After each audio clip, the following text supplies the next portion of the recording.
Assalamu alaikum, dear students. You are welcome in my class, that is class 8th, subject science, date 10th of May 2021. Chapter number 10, that is reaching the age of adolescence. We are discussing the topics which are concerned in this chapter, that is chapter number 10, reaching the age of adolescence.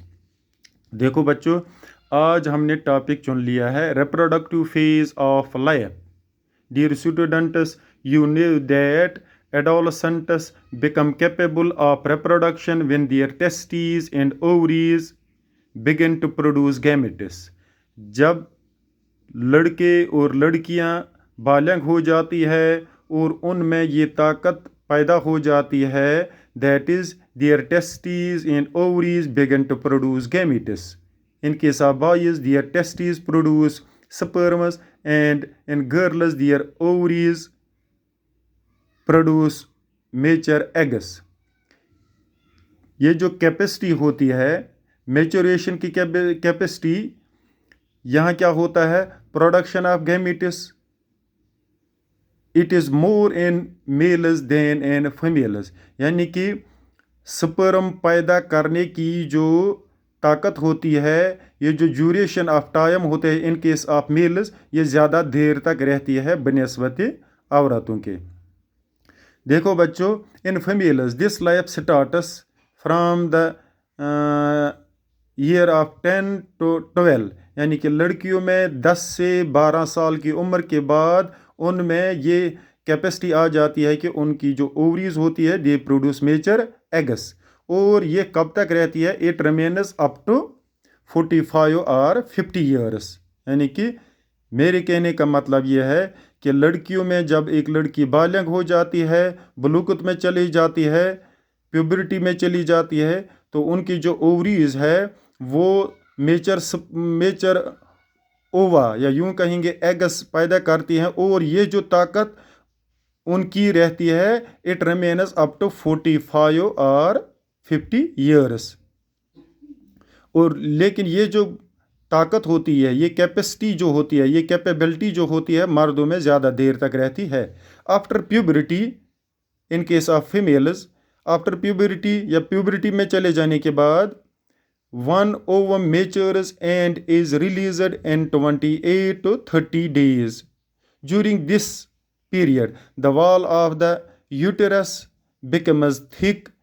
In case of fertilization, the woman is said to be now pregnant.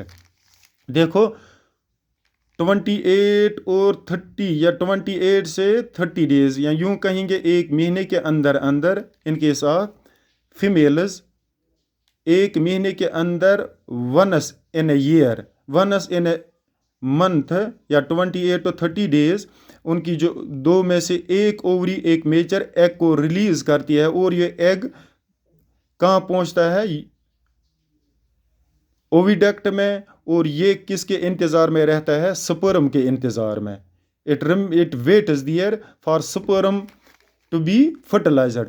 अगर इसमें fertilisation हो गई, sperm इसको मिल गया और ये fertilise हो गया, तब ये एम्बेडेड होता है इन द यूटेरस. और हम यूं कहेंगे कि ये जो फीमेल है, now she will be called the pregnant. If this not happens, in case of fertilization does not occur, अगर फर्टिलाइजेशन नहीं होता है, तब क्या होता है? जो एग होता है स्पर्म के इंतज़ार में, या उसका ये जो यूटेराइन थिकनेड यूटेराइन वाल होता है, यूटरस का अंदर वाला जो पर्दा होता है, अंदर वाला वाल जो होता है, वो तब तक थिक हो जाता है. और उसके साथ साथ कुछ ब्लड वेसल्स जो होती हैं, ये तमाम शट ऑफ हो जाती है. और इससे क्या होता है? इन केस ऑफ फीमेल्स ब्लीडिंग हो जाती है. और ये ब्लीडिंग जो हर महीने होती है, इसी ब्लीडिंग को साइंस में हम कहते हैं मेंस्ट्रुएशन. क्या कहते हैं इसको? Menstruation. It occurs once in 28 to 30 days.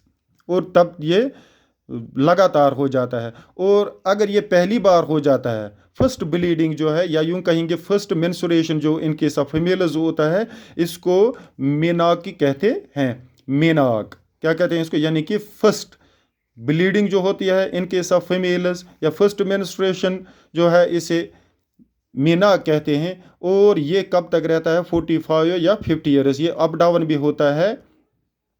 This cycle stops and lasts, ये जो साइकिल होता है ब्लीडिंग का साइकिल या मेंस्ट्रुएशन का साइकिल जो होता है ये 45 या 50 साल तक रहता है, उसके बाद ये ऑटोमेटिकली बंद हो जाता है। और लास्ट वाला जो उसके लाइफ का लास्ट वाला ब्लीडिंग का साइकिल है या ब्लीडिंग या मेंस्ट्रुएशन लास्ट वाला होता है, इससे मेनोपॉज कहते हैं। ये सारा ये ब्लीडिंग का अमल मेंस्ट्रुएशन या यूं कहेंगे it is controlled by hormones. बस आज के लिए इतना। Have a nice day, thanks, अस्सलाम वालेकुम।